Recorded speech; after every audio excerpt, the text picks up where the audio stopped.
Rob Mob, what is going on, guys? Welcome to another live stream. We are chilling. We got a very special guest today. I was kind of worried about getting this live stream going on today because you know I live in Florida and there might be a hurricane. We might be freaking shutting the world down over here on this side of the USA, but we'll see. So I was kind of worried about things going down as far as my power and whatnot, but it's looking nice and blue and hot and sunny out there. So I think we're going to be all right for this live stream. Hope you guys are excited. We got a very special guest. I just want to thank him for taking the time out of his day to come out and hang out with us, to Rob up and y'all, so you can ask some questions. We can have a great interview and learn more about this guy. Put your hands together for the one and only Rhymestyle. What is going on, dude? Glad to have. So that's freaking cool. We got 45 people in the live stream, and we can't hear the man of the hour right now. Got it. We got it.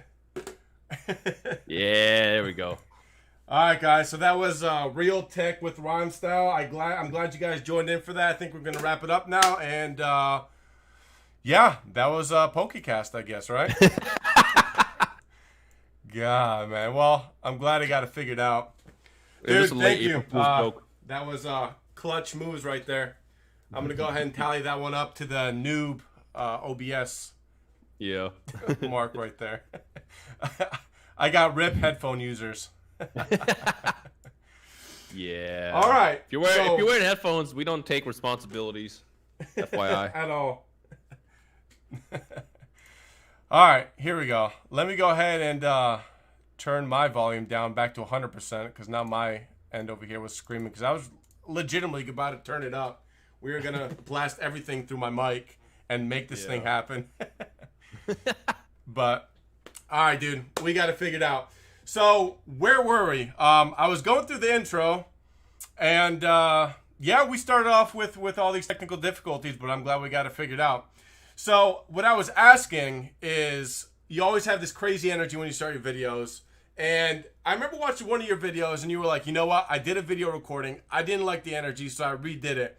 Like, how do you get yourself so hyped up, man? Because you're like one of the most hyped guys out there when you're opening packs or doing anything really YouTube related. What's your secret sauce? I guess I drink coffee before I record because I always record everything in the morning usually. Yeah. And so to answer that whole low energy thing, sometimes I'll get bored and I want to like just cut another video at night. And that I should never do because usually by the time it's nighttime, I'm drained, I'm dead. I probably just got done streaming or recording and like my energy's already like kind of low. But you know when you want to open packs, you want to open packs. So yeah, like, whatever. I'll just swing it. And if you were sitting there opening and number one, the pulls aren't great. You ain't lying. Your energy already kind of sucks. You put that together, it's not a good video. Yeah. And normally it's like, yeah, I'm not gonna upload it. It's just like if I don't like the video, no, like someone else is gonna pop onto the video and they're not gonna like it. I hear you. So it's mainly about just basically quality of video is what you're saying. Like you want the best quality, no matter what, out there for all the viewers to see, which makes sense. Totally too. I've been in places too before.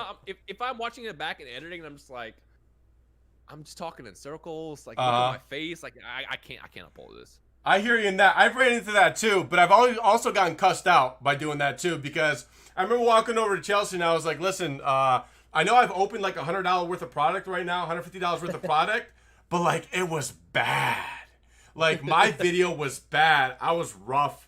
I just didn't know what I was freaking talking about. I was stuttering my words. I already talked like I got marbles in my mouth, and that was, like, times 10.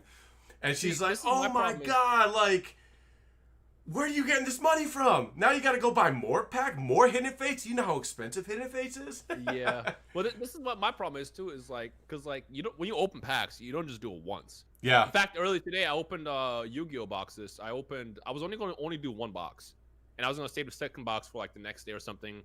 But the next thing I know, I opened both. And I'm like, well, fuck, like, like I'm already, like, I'm in autopilot mode. I fired through it. And once what happened is normally it's like when I record the cards, like one opening, I'll do another one and another one, and another one. And by the time you get to that fourth and fifth recording, you're just like, oh. Yeah. I gotta do this. And that's usually like when my energy is like dying down. That's why I made a rule for myself to not do openings more than like 2 or 3 times within a single sitting. Because at that point, I'll just burn myself out. Makes sense. I do it a little bit differently. I basically panic. I get off of work and I'm like, oh man, I got to get off work in time so I can make a video so I can post it tomorrow. I typically try to do a video the day before. and try to fit it into a busy freaking work schedule, man. But Mhm. I haven't tried that method. I might try that, like sitting down, just doing 3 or 4 videos, and just like basically panning out. Yeah. Where you know, and yeah, that could definitely make a difference for sure. I haven't tried like, that yet. I know some people do you're- it, and you just said you if did it you're just yourself. sitting there and do an opening and then you do another one and another one and another one, you get to the point where you're like, did I say what I said in this video? Or was that before? Because like everything just kind of melts together. Yeah, no doubt. Yeah. So you started your main channel like what you said 6 years ago. Yeah. 6 years ago, dude, and you just hit a huge milestone, dude. Tell me about that feeling when you finally hit it. Was it kind of like nonchalant, or was it like take out the champagne and just start popping bottles? I mean, so I hit it right when I was recording my Mario series, and at the time I'm just like, damn, like seeing that number now it's saying 1M was just like it doesn't really hit me yet, and I feel like it won't really hit me until I get the plaque, which should be I don't even think the button pops up for like at least a month. Yeah. But like it's still like it's still kind of like surreal, and I'm still doing YouTube as if I have like 10 subs, like that, none of that even changed, but it's trippy. Yeah. It's very trippy to like just like go on my dashboard and just see it say 1M now instead of like 900K. Dude, that's a freaking crazy number, man. And I remember a whole bunch of people were just going Twitter crazy as soon as you hit that mark, because I mean that's freaking huge, man. That's huge, man. So like, what brought you into YouTube? Like, what was it like? You know, I'm gonna start doing YouTube videos. Like, this is gonna be my thing. Like, did you have just wake up one morning and decide to do it, or was this like something you just always thought about doing? Kind of. So when I was in college, I worked in the music industry. Okay. And because of my work there, I actually got a internship in the tech world out here in Southern California. And while I was out here doing that internship, I was working with my bosses at the time. My boss, his wife's company, and she basically had a company called Gunner, which is like gaming glasses. Okay. And during that summer, they took me to all the events. They took me to like E3. They took me to like Comic-Con, stuff like that. And that was my first time like experiencing that stuff. But what stood out to me the most was I met a bunch of YouTubers that I didn't know existed. Like, I didn't know YouTube existed. Like, I went on YouTube. I used to be the type of person that would go to YouTube just to see those, like, you know, your weekly viral videos and stuff like that. But I didn't know that people followed YouTube. Like, I didn't know people every single day would upload gaming videos and stuff like that. So when I met my friends at the time, I'm like, wow, this is like a real thing. So when I went back to college for my last semester, I'm like, you know what? I'm gonna start uploading. This is gonna be fun. You know, I was doing your typical Call of Duty videos, your Minecraft videos, just whatever. And it was just like a little fun thing that I was doing every day or so, every couple of days or so, just to kind of like just to create something. Because prior to that, I used to have a podcast back in college that was pretty. It kind of blew up. But then the problem was the site that I used crashed. Like, it just died, like completely disappeared, like out of nowhere. They didn't even announce that they went out of business. Oh, so like literally, it just like they pulled the plug. So I'm like, well, damn. It's kind of like stocks for me; they just disappear.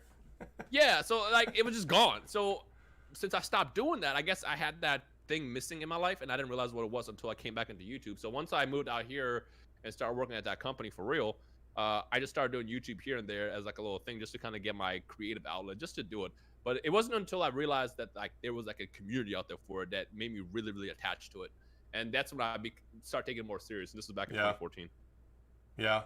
So what was that it factor for you? Like, what was that, like, I guess, kind of clicking moment? Like, I think this is gonna take a new level. Like, I'm gonna take it far and beyond for just like a casual Wednesday kind of video. DragonBall, because like. When I was in high school, I used to be heavily into Dragon Ball, but I was like the only one. I had like 2 friends in the entire school that were like into Dragon Ball as much as I was. I mean, people like liked it and stuff, but like I was obsessed with it. And I remember when I was doing YouTube, when I was kind of like dabbling in it, I made a Dragon Ball video, and I looked at the comments the next day. I'm like, huh, like what happened? Like, you know, you upload a video, like it gets like 10 views, 50 views. But I remember I made a Dragon Ball video, and I remember I was playing Rage and Blast at the time, and I come back to the video the next day. It had like a couple thousand views, a couple hundred comments. I'm like, where did this come from? Like, huh? And I'm reading through the comments. I'm like, oh my god, there's people out there just like me that like Dragon Ball as much as I do. So I started doing more Dragon Ball stuff. But the thing is the fate just kind of aligned itself up, because that's when Dragon Ball Z had returned. They announced Dragon Ball Z Battle of Gods, which was like the first movie to come back in a long time. And then they announced a new game. And I'm like, okay, I could do this. And then I realized this could be my thing, because if they release a Dragon Ball game every single year and Dragon Ball was coming back, this might be fun. And then of course the bomb drops when they announced Dragon Ball Super. I'm like, all right, this is I'm doing this. I'm doing this.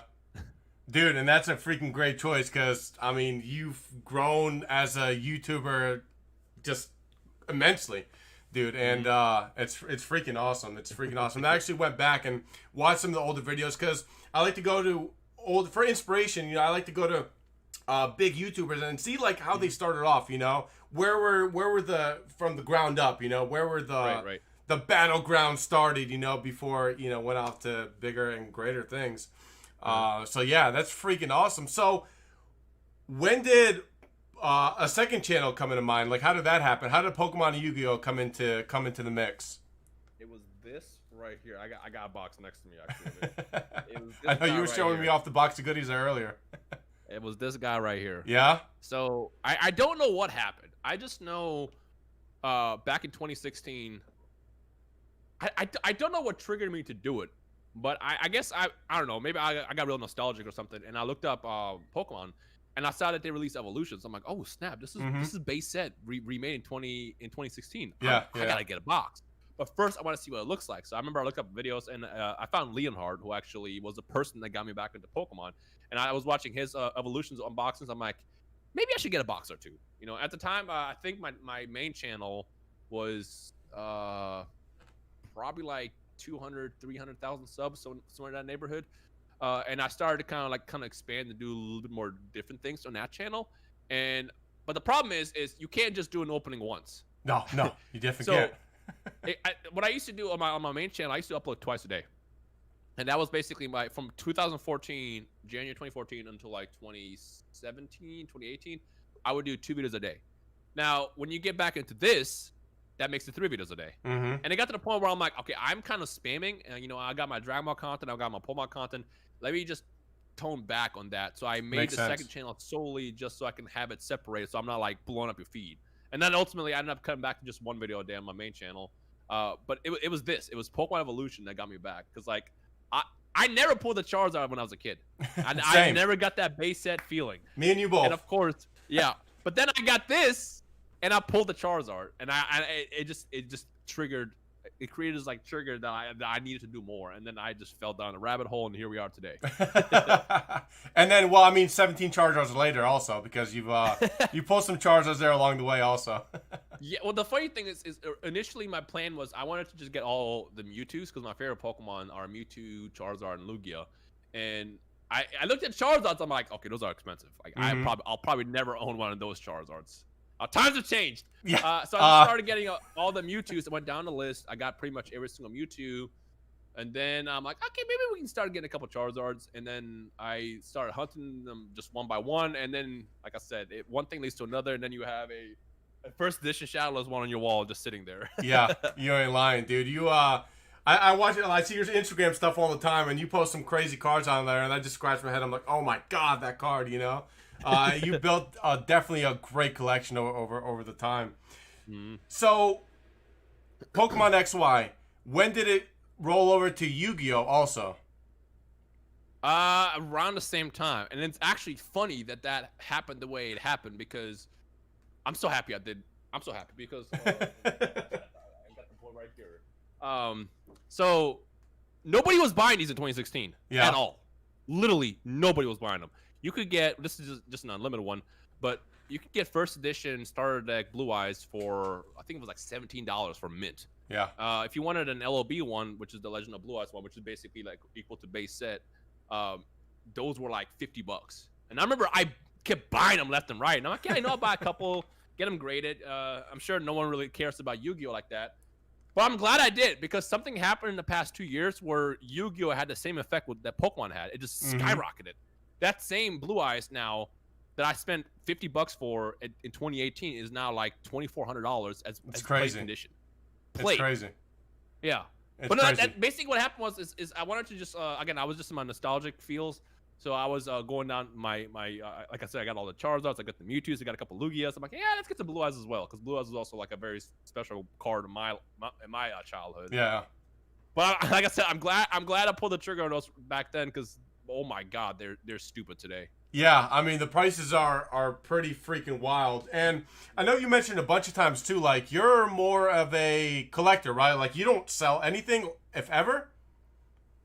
Sold stuff a handful of times. So what I do is, the rare times I'll sell something is when I'm trying to get like a higher grade. So for Makes example, sense.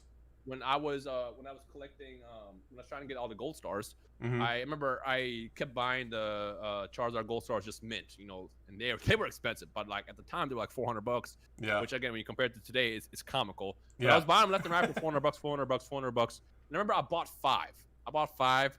They all came back as nines. I'm like, are you kidding me? Every single one of them. But I swear they could have been 10 worthy. So now I told myself, you know what? Why don't I just buy a 10 and I'll just sell the nines? Like, Makes sense. duh. Yeah, So that was one of the rare times where I did sell it. But the reason why I don't sell cards is I don't like going through the process of selling cards. Like that small chance where you ship something off and it gets lost or stolen, or they claimed it never arrived. Like I don't want to deal with any of that yeah. stuff. No When it doubt. comes down to it, like the most I'll do is do trades. Like right now, I'm actually trying to trade a couple cards for a first edition Neo Destiny Mewtwo. But like I when it comes down to just like selling them, I don't really like doing it. Yeah, It's weird. Like, yeah. I had a I don't guy. blame you. I had a guy last year who was trying to buy, because I had two PSA 9 Shadowless Charizards, and he was trying to buy it for months, and I was like, yeah, maybe I shouldn't. Again, I'm glad I didn't, because at the time he was Yeah, offering me like $1,200 for just one, and now like the price is just dumb. it's Um, ridiculous. But I Do you think ever it's think the also prices are going to go partially- down? Oh yeah, 100%, absolutely. How soon? How soon do you like? What's your all-time prediction that the prices are just going to go back down to like a normal level? Well, I don't think it's gonna be normal. That's the thing though, because the problem is the reason why Pokemon is, and this is at least my opinion, the reason why Pokemon has been exploding right now is because I guess there's more eyes on the fandom, the hobby, Hmm. like way more eyes than ever before. Hmm. And like you see like new YouTubers popping up every day that will do vintage openings and stuff like that. Like there's more YouTubers today doing more vintage openings than there was a year ago. Yeah, And for sure. what happens 100%. what happens when you open a box? It makes it more valuable the next day. Yeah, Like I remember back like a year ago, I can almost always look up Neo Genesis packs or just Neo packs in general on sites like Troll and Toad, just pop like there, like no Yeah. one's buying them. But now, like the second Troll and Toad or TCG Player or any of those sites get a single pack, they're gone. yeah. Snapping of fingers, just disappears. Most Yeah. of the time, it's me doing it. I see a packs pop up, I snap them. But the point is, it's like it's just. But that's the size of the fandom- point. Yeah, the fandom is just like a lot larger now, and that's what like leads to it. So, are the prices ever going to go back to what normal is? I don't think so, but there's going to be crashes. I mean, I'll never forget. I got the Crystal Charizard back in 2019, and I remember I paid $1,800 for it. I told myself, don't do it. I did it anyways. I bought it off of Troll and Toad. I was like, you know what? Worst case scenario, I'll just send it back. Yeah. Came back. It was beautiful, great as a 10. I was excited. However, I spent $1,800 for it, and then I looked on eBay literally 2 weeks later after I got my grade back. The Yeah. prices were $1,700. Yeah, it's crazy. Like it just died. But here we are today. Same Charizard is like what, 7, 6, 8 grand somewhere in that neighborhood. The thing about Pokemon is it does this. Yeah, If something crashes, it doesn't mean hey sell, get rid of it. Like it's not like a stock. Just it'll be fine. It'll fix itself. It'll bounce it itself will. out. It'll be good the next day, the next month, the next whatever. hmm yeah. A lot of the stuff I was watching too. Just reading up and whatnot, what's going on, especially with the whole COVID thing and whatnot going on. A lot of people that bet on sports, right? Like heavy, Yep. like they don't have that anymore. Well, it's making a comeback. Obviously now sports are getting back implemented, but then a lot of them were not in, gambling on sports and so they went into stock market, they went into collectibles. They're gambling on other things, which is driving the price up, right? Because it's a higher demand, which means there's going to be a higher price eventually. And like you said, the more people are buying the stuff, either opening it or you're losing it somewhere in transit because it's getting sold, whatever the case may be, it's driving up that price. I'm trying to figure out when that's finally going to come to flatten out, either drop a little bit. But either way, I think Pokemon in general, collectibles in general, I think they're going to stay at a higher price. Like they're not going to I agree. 100%. drastically drop. Yeah. So if you're looking at a $7,000 card right now, the worst I could see a drop is maybe $500, but it's probably not going to drop anything crazier than that, in my opinion. Yep. I mean, Yep. everybody has their own opinions for sure. Mhm. The only thing I see dropping is modern day cards. You know, shiny Charizard. I feel like it created like a race. Because when that first black label sold for $10,000, first of all, it was like, what? Why? Like, why were you dumb enough to pay 10 grand for that? And two, once that happened, it just like the news just spread so fast, and it created it brought a lot of people to the hobby. Yeah. And what I feel like is it created a false sense of security for newer cards. That's why, like, when Rhymestyle came out, well, actually, no, Rhymestyle came out before the shiny Charizard. When Rhymestyle came out, Rhymestyle was like a $500 card. Now it's like what, $90, something like that. I don't know. I just feel like modern day cards, they're not going to stick as well as vintage. But then again, I don't know what's going to happen for cards that are considered modern today 5 years from now. Because for all you know, in fact, good example. I tried to buy a Shining Legends Lugia yesterday, and apparently it's like an $800 card now. When the hell did that happen? Yeah. A week ago, I looked at a Shining Rayquaza from Shining Legends. At a PSA 10, it's going for like $250, almost $300. Yeah. When did that happen? I don't know. I don't know either. Me and a buddy of mine, Golden Wartortle and NC Packbuster, we were actually talking about that. I was like, listen, I want on eBay. Like, do you guys have any Shining Rayquazas? Because they're going for like $250 to $300 at a PSA 10. Like, if you have them, grade them. They're like, what? I gotta show you this because this is on my desk. This is the shiny Mewtwo I was talking about. Someone's trying to trade me for. They want this. I got this a long time ago and just didn't think much of it. Got a grade. It came back as a 10. But something else that I feel like is super underrated right now is Call of Legends. Like, did you know that the Lugia from Call of Legends is like $5-7 grand now? Like, again, when the hell did that happen? Dude, I don't know. I have no idea, to be honest with you. Everything that's going on eBay right now, it's almost like to the point where it's like refresh. Yeah. Completed, sold items, because it's just changing so fast.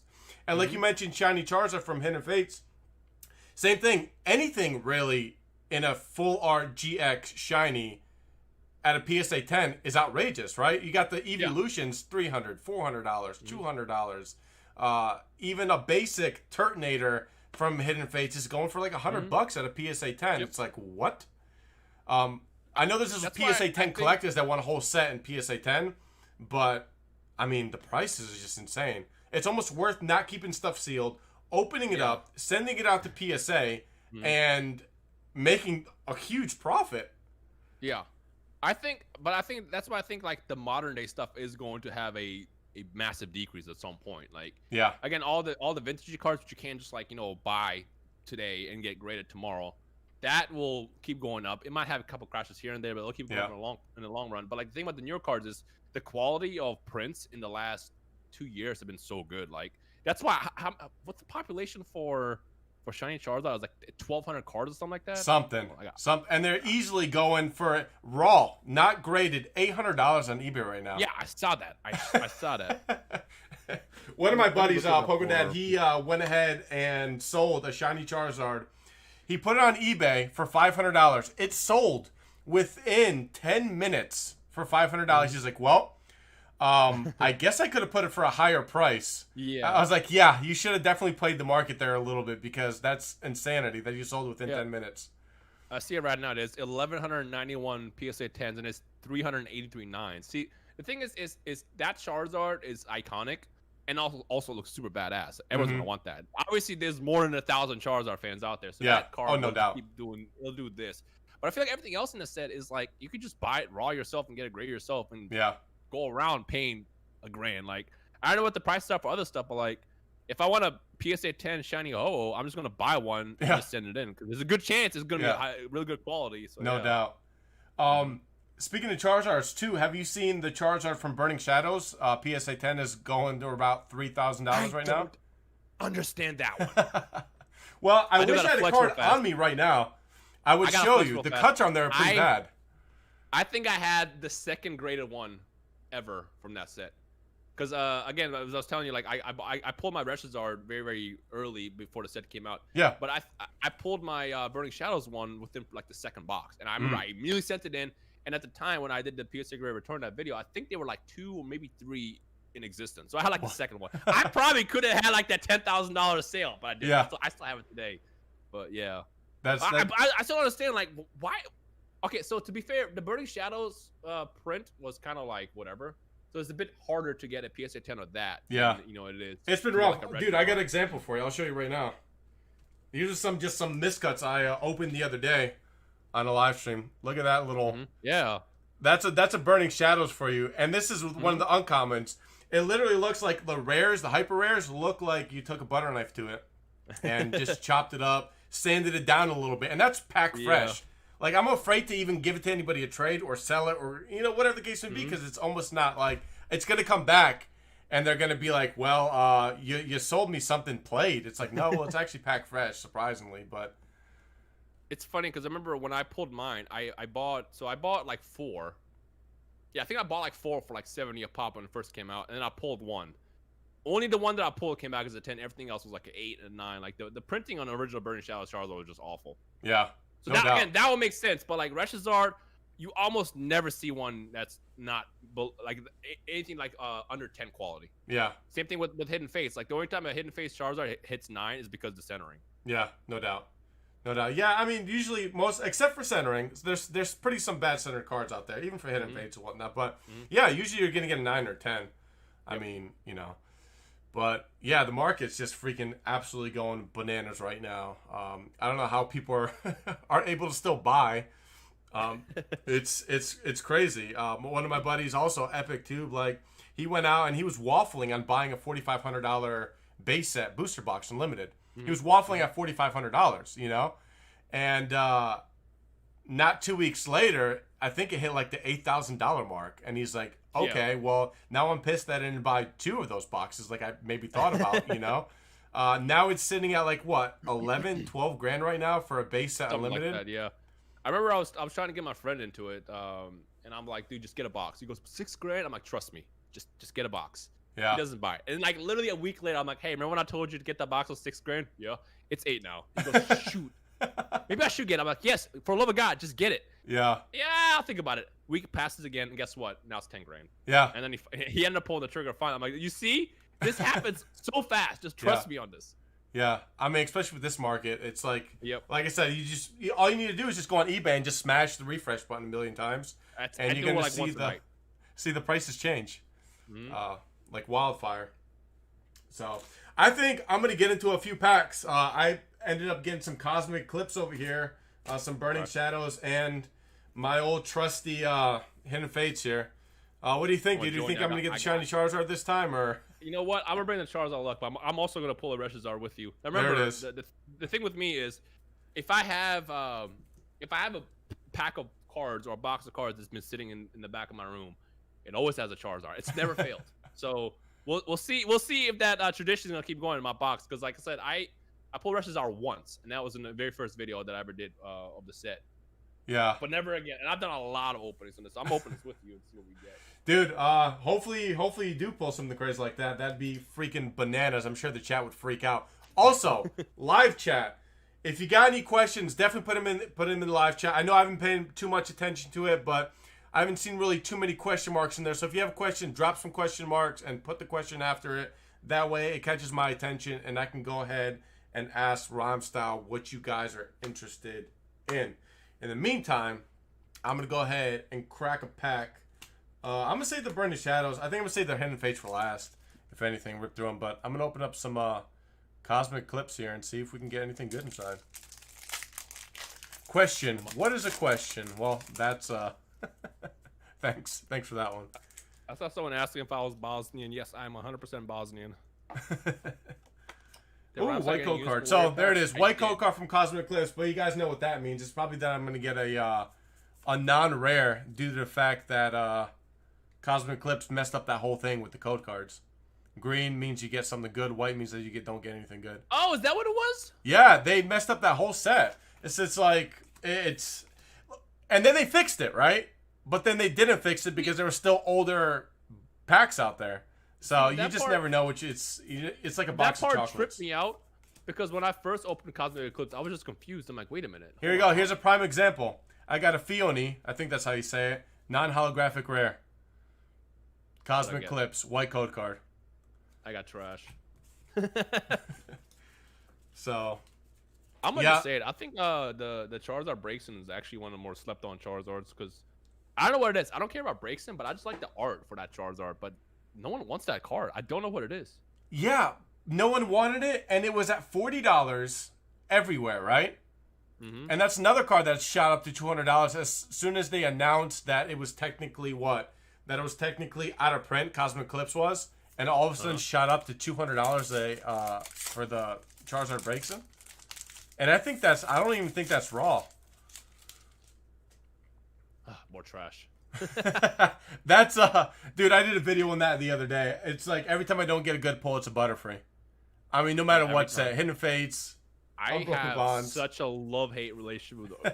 See, I feel so spoiled because again, I had bought like maybe 8 boxes of Burning Shadows before the set came out. I like pre-ordered it, but I told you like the Pokemon Company, they sent me like a promo pack where it was like an Elite Trainer box and then like 10 loose packs. The last loose pack had the Reshazard, so I pulled the Reshazard before the set came out, and it was great. But then never again. Like, it's like. Again, it's a first world problem. So I'm excited that I pulled one that early, but let me get another one. Yeah, no doubt, dude. I mean, it's never bad to double up, especially since like I'm a guy that I love a complete binder, right? I like to just have a nice binder of cards, flip through it, check everything out. It looks good. I love it, but I also want that card that I can send out to PSA and have that as a slabbed up. The Reshazard that I pulled ended up being a 9. It was off center. So we got to make up for that. Oh, more trash. What is this? Quagsire. I got Trainer Trey here with a great question. He said, if you both were to choose one modern set for your personal Poke preference to open 10,000 packs of, what would you choose? I already know my answer. I can spit it out faster than I can say Shiny Charizard. Okay, well, what define modern? What's modern? Okay, yeah, that's going. There we go, Trainer Trey. Define modern. Like, give us a year, or give us a time frame, right? Like 5 years, up until 5 years, up until 4 years, 3. How modern are we getting? Because I feel like the answer should be Hidden Fates. That's mine, 100%. And that's because I think the Shiny Charizard is wanted to elude me for a lifetime, but I think 10,000 packs in, I'd get it. Hopefully. Yeah. Hopefully more than once too. Yeah. I mean, I personally would choose Shining Legends, but Shining Legends is such a small set, so it is. I would want to open 10,000 packs in it. I'm gonna just Hidden Fates. Yeah. I think Hidden Fates probably is the right one. I think most people honestly would answer that the same. I think Hidden Fates is that set. I mean, I guess you can consider. I mean, that's 2016 though. It depends how old you want to get. But Evolutions is also another freaking amazing set. Yeah, but again, 10,000 packs. Yeah. That's my only thing. Is like, do I open 10,000 packs of? I mean, can you get enough of Charizard? Well, yeah, but I know I'm just gonna open Evolution. Just keep seeing Slowbro. That's like there it is. Burning Shadows, dude. Actually comes in clutch for once. Now, let's see what my cut is looking like out of this Alolan Muck. But actually not. Yeah, you see that? I don't know if you can see it on there. But look at the top ridge over there. The cut is just honestly rough. I mean, it's just sandy. So, that's a Burning Shadow. But Alolan Muck, I don't have that one from Burning Shadows. I actually don't have a lot out of that set. But I got these from a booster box at my card store, so that was probably the pull out of the box. Maybe aside from a gold. But I'll take a rainbow. I'll take anything that's not. I'll take a hollow at this point. This Aurora? I've opened so many Burning Shadows. I hate it. I hate this set so much. Yeah, I'm about 3 booster boxes in right now, and that's not including the side packs that I've opened along the time. Hidden Fates is certainly the answer. Laugh out loud, at least in my personal Poke opinion. I agree. Hidden Fates is that set. And that's why, the price is outrageous. I mean, they're outrageous. Okay, so this should be something, right? This is the last pack I have in my box. It's got to be. I literally, I think I only pulled a Crobat, a holographic Crobat. Oh, God. So yeah, there's got to be something in there, right? I mean, this sat in the corner of my office for probably a year now, so here we go. So, do you see yourself buying a tin right now, let's say, you know, you can still find them at Target every once in a while, right? For $20. Do you see yourself buying a tin for $50 with what they're going for right now? No. Wow, this is the worst Elite Trainer box I've ever opened my entire life. Yeah, that's pretty rough. So obviously I haven't left my house since like March. Oh God. But like whenever we would go to like Target and stuff, I almost always have to automatically go to the card section first. And then whatever I see there, whether it be Hidden Fates or Burning Shadows, I always just grab a stack of packs. Like I have to. It's just instinct at this point. But would I just look up Hidden Fates and just buy? Probably not. Makes sense. Yeah, I mean, online too is the way to shop. Unfortunately, a lot of people are just raising those prices online, man. It kind of sucks. Yeah, it's awful. It really does. It's very unfortunate, but it is what it is. Like, what can you do? Yeah. Do you have any card stores that you frequent or used to frequent? You know, before you shut it down in Cali over there. We had one that we would go to, and they temporarily shut down for like a weekend, and then it just never opened back up. It was sketchy. It was super sketch. I don't know what happened. They just like packed up and just bounced. That's crazy. Yeah. That's crazy. Did you get any steals out of there though? Any good finds? Nothing vintagey. It was kind of like, this is around the time when I was getting back into Pokemon, so I was buying stuff more around like that era, like when Roaring Skies and stuff came out. But outside that, I didn't really get a chance to like really dive into it until later because, again, they just disappeared. They bounced. There's another card shop that's a bit up north. It's kind of a drive. They got some pretty cool stuff, but again, the thing that always like pushes me away from buying loose cards is like when they sell something as minty, and I'm like, this is not minty. This is in my pocket. Like, no doubt. I don't think you know what minty means. Define the word mint or minty. My thoughts on Unison Warriors. I think it's a good set. I actually just got 3 more boxes of that. I don't know if you're into the DragonBall Super Card game, but the DragonBall Super Card stuff has been actually pretty good. The Golden Wardle actually just started talking to me about a little bit of Dragon Ball set there, and it's definitely something I'm going to look into for sure. Just because I like to just collect more stuff in general, and I got to get back into Yu-Gi-Oh too. Like I used to collect it too. I used to play Yu-Gi-Oh, and then it's kind of like Pokemon. Like as far as like playing TCG, it kind of just fell out.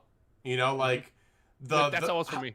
Yeah, how to play. Just all of a sudden, like my girlfriend Chelsea, she was like, "Hey, you want to try to play?" And I said, "Sure." And I looked at it and I said, "How do I play again?" Like I used to go to tournaments at Toys R Us. I used to go collect gym badges. I used to get stamps in my little folder after getting gym badges. All this stuff, you know. And same with Yu-Gi-Oh. I remember, and my buddy would come over, dude, and we'd buy those starter tins. And we just open up the tins, slap a deck together, and start playing. And now, I don't have the slightest clue of how to play. It's absolutely insane. I gotta give you a blast from the past. There it is.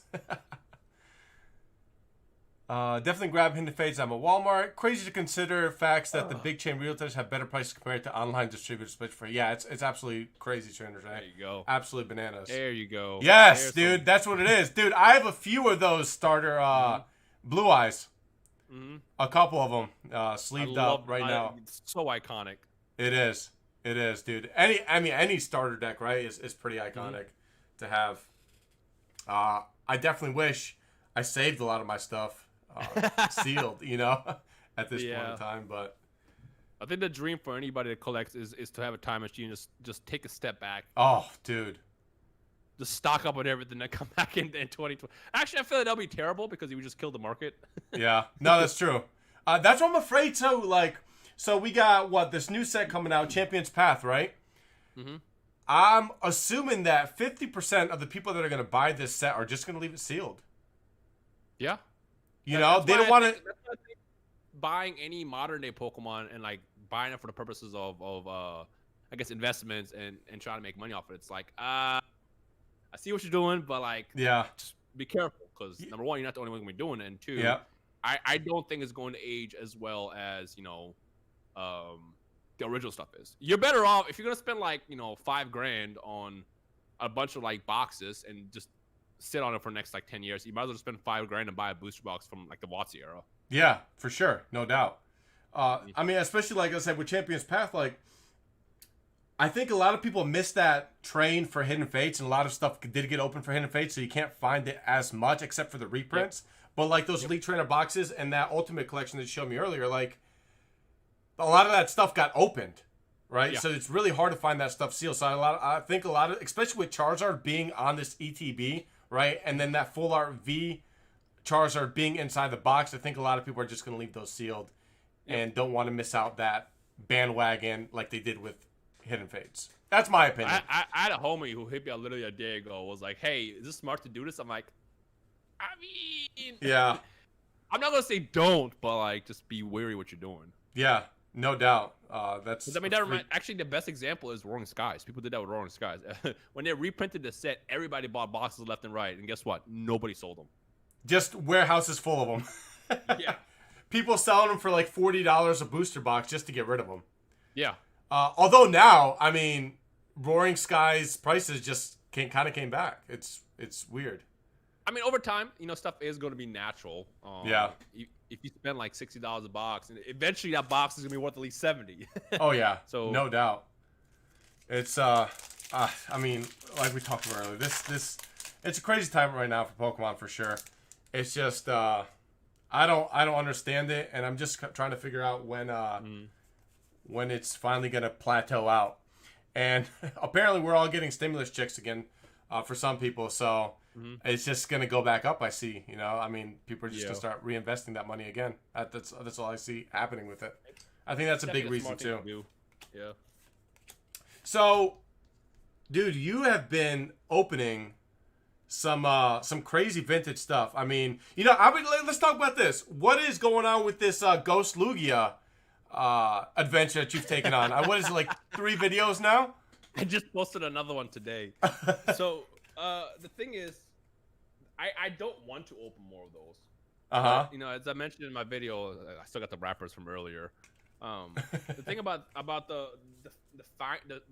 finds that I found, the most recent boxes I found, whoever's had those, they stored it perfectly. Yeah. So like if you watch the video today and the ones from the other day, literally the cards weren't sticking to each other. So it's like, okay, if I pull the Lugia out of this, it's going to be potentially a 10. But like, because Topps cards, they stick to each other. Yeah. If you pull that the money card, which is the Lugia, there's a good chance it's going to be like a PSA 4. Because whatever is next to it is going to be sticking to it. It's going to rip the hollow off. It's like the worst sound ever. Makes sense. But it's just the card is so beautiful. Absolutely insane. I forgot. I think it was Charizard King who showed me it originally. Either him or it was definitely him. And when I saw it, I was like, I need this. But the thing is no one sells them. They're not available online at all. Yeah. And again, if you do find them, they're not going to be good quality. And if you try to like find like a highly graded one, it's not going to be highly graded either. I think there's only like one PSA 9, and then like one BGS 8. Like the quality for those are just non-existent. So the seller that you got the stuff from, these Topps cards, like the first video that you opened those up, and you were like, dude, this quality is insane. So what did you do? Just hit the guy up and was give me the rest of the box. The first one was awful. I just automatically bought a bunch in the beginning, but every single card I pulled was just sticking to each other. It was awful. Yeah. You could literally just see the hollows being torn off every time I popped them. But the second one, I'm like, this is flawless. Like the cards aren't sticking to each other. Like what is happening? And I bought like 20 packs, and I immediately went back and bought the other 10. But here's the funny part. So I bought all the packs from the guy except one. And the reason why I didn't get that last one is because he didn't know you had it. And then he messaged me. It was like, hey, by the way, I found another one. If you want it, I'll list it real fast. You can just buy it. And I'm like, no, please, just charge me. I'll send you the money right now. Don't list it. He listed it, and I swear to God, within 20 seconds of him emailing saying me that it's live, somebody bought it. I'm like, you got to be kidding me. No. It's fine. I'm sure it's whatever. And then I opened the other 10 packs I get from him, and there was no like money cards. So I'm like, okay. What are the chances that one card, that one pack that was bought, was like either the first appearance card or the frame cards? Because the way it works is if you get those boxes, you're going to get either one frame card inside or one first appearance card. And then for the first appearance cards, it's 6 of them. It's Slowking, Ladybug, Hoodoo, Lugia, and then 2 other ones. So what are the odds that you are the one that influenced somebody to go out and look for those cards specifically, and then they watch your videos and happen to buy it from that guy? Normally I'd say I don't have that kind of influence, but like I've also seen Team Rocket packs literally go up because I did openings back to back to back to back, and the same seller that I would buy it from literally raised the prices. So I can't say that I don't have influence, or YouTubers in general don't have influence, because someone's gonna be watching, so someone's gonna look it up, someone's gonna try to buy it, someone will buy it, and then people will see the stuff for sale, and yeah, I'm pretty sure I helped, and I'm sure the person that bought that pack. The funny thing is the person that bought that pack, the way the seller listed it was like Pokemon 2000 Tops Rhymestyle. Like, he listed it for me. Oh man, no! Like literally bought it and had my name in it too. And I'm like, no. I hope you pull a Lugia, because I'll buy it off of you. Dude, you need to implement that in your next video. Be like, listen, if you're the guy that bought that last pack that said Rhymestyle on it, please let me know what you pulled. I'm just mad that he listed it. I'm like, first of all, dude, I bought like 60 packs from you, number one, at this point. Throw me a bone, or just say, hey, I got another one. Just give me an extra $50. Don't list it. Why are you listing it? Yeah, no doubt. If anything, just do direct PayPal and just ship it on over. Benefit of the doubt. See, I mean, if you bought enough, I was like, do you want me to pay you directly? He was like, what do you mean? I'm like, what? Was that confusing? Like, I will send you the money. Don't list it. Yeah, don't list it. Oh, dude. Yeah, that's rough. That's the kind of stuff, man. Like, it drives me crazy too when I'm at the store. It's like there's only 4 packs left. It's like I want to be fair, right, and leave a couple back for somebody, right? Yeah. Whatever the case may be. But like, if there's 4 packs left, I don't want to leave that pack that might have something that I'm looking for. So I'm gonna buy all 4. Otherwise, I'm gonna go home. I'm gonna do a video. I'm gonna open it, and then it's not going to be there, and I'm going to freak out and go back to the store, and it's going to be gone, and that's going to be the pack that had my secret rare card that I wanted. I had that experience with Hidden Fates. So Hidden Fates, they were at Target, single packs from the Fairfield company, and there was like 40 of them, right? And they do this crazy special, it's $3.50. It's called Extreme Value. At that point in time, I did not have faith in Fairfield, right? There's no faith. It's a third-party company. I don't trust it, whatever. Yeah. But I was like, let me grab half of them. I'll do a video with it. If it works out good, I'll go back and I'll buy them up and, you know, whatever the case may be, and open up and have a good time. So I did a video, and my pulls were absolutely insane. Like, better than I've had from a Great Ball collection, Ultra Ball collection, tin. Like, I was like, oh my God, like, I need to get there in the morning. I need to go buy them up. The rest of them, I need to have them. So I did. I went back, and they were all gone. So now I'm like, that was my shiny Charizard in there. Not only am I over 500 packs in this like hunt, it was in there. And I know it was in there. Not only did I pull like 7 GXs and 1 full art trainer from these packs, like my shiny Charizard was hidden gem in there, and I missed out on it. So somebody else has a fine addition to that. I definitely feel that. Also see Small Openings SG in the chat mentioned the story that I told you. Again, when I pulled my Charizard, Master Carter, big shout out to Justin, he sent me a package. Like I said, he pulled 2. He sent me the second he pulled, and then he sent me a pin collection box too. And literally, so I opened the pack, I see the Charizard he sent me, then I opened the box that he sent me, and I pulled the Charizard like that. That's crazy. That's what it's all about. Yeah. That like just pulling it, that's what it's all about. Yeah. I think there's just, I mean, buying a card is nice, right? And having it and just having that card and appreciating the value of it is nice. But when you pull that thing, right? When it comes out of the pack and you know you've been longing for this card since Nam, and then you finally pull it, it's like, dude, it's just it's a different feeling. It is. I gotta ask you, what's your favorite pull of all time? I know everybody has that one that they always remember. My favorite pull of all time. It has to be my old Blastoise, because I never pulled the Charizard. It's my base set unlimited Blastoise. Like, that was my prized card. That's the only now. Prized, right? I was a kid, so it was a back pocket card, right? Oh no! But it was my prize like pull. I never pulled the Charizard. I wanted to, but I was also the kid that begged my mom and dad to take me to Toys R Us to buy a pack, and they're like, "I'm not standing in that line for 45 minutes to buy this new Pokemon thing that's going crazy, right?" So like to get it out of a few packs was nice, but it was also a back pocket card. Right. But yeah, Blastoise has to be it. I think Charizard is my favorite card to pull. I think it is for a lot of people. But as far as my favorite pull, it has to be that Blastoise. I gotta go with my Lugia. Yeah? Because the thing is Dude. I didn't just like it. I didn't just pull Lugia. I pulled like the perfect one. Yeah. Like I remember I saw the pop was 40 for like the longest. No, actually it was 39. I was 40th, and I remember the pop was literally PSA 10 39 for like 2 years, and then I pull one that's so perfect it becomes pop 40. Hands down my favorite card. I'm never getting rid of that card. I don't care how much. I'm never getting rid of that card. Dude, I wouldn't either. There's no way. Especially like the fact that you pulled it, right? You pulled it, yeah, and that's it. I mean, you can't buy something like that. Yeah. You definitely can't buy something like that. There's Hidden Fates God packs. Hidden Fates God pack. So I think what they're talking about is from Tag Team All Stars. I think Tag Team All Stars has shinies in it. Now somebody can correct me if I'm wrong, but I'm pretty sure Tag Team All Stars has shinies in it, and then you can get a God pack from it. I think I pulled a God pack from All Stars before. Yeah, I've never actually opened All Stars. I want to. I think getting God pack is in 1 in every 500 booster boxes, I believe. Mm-hmm. Something along those odds. But I'm not a fan of God packs. I think God packs are like, look, I'd rather take a secret rare any day. Because right now in the DragonBall Super card game, what they do is every case of 12 boxes has either a God pack or a secret rare. Which one would you rather get? Yeah, no, you're in line. All a God pack is it's exciting to see every card be holographic, but I still rather get the, because it's like I actually on my main channel the other day I opened I posted a video of me doing an opening from like the last set, and I pulled like my 4th God pack. I'm like, are you kidding me? This could have been the secret rare again. No doubt. What they should do is every God pack should end in a secret rare. That would make it worth it. That would make it so much more worth it. Dude, so one of my buddies hit me up and said that we're looking for a certain booster box from Dragon Ball. Yes. Did you get your hands on it?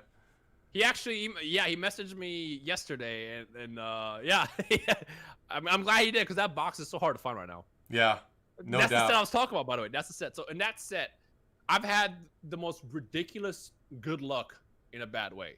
So I opened maybe, I want to say, maybe like 9 or 11 boxes so far since that set came out. And of those 9 or 11 boxes, I pulled 7 secret rares. I gotta keep in mind, it's 1 per case. So I pulled the Cell 4 times. I pulled the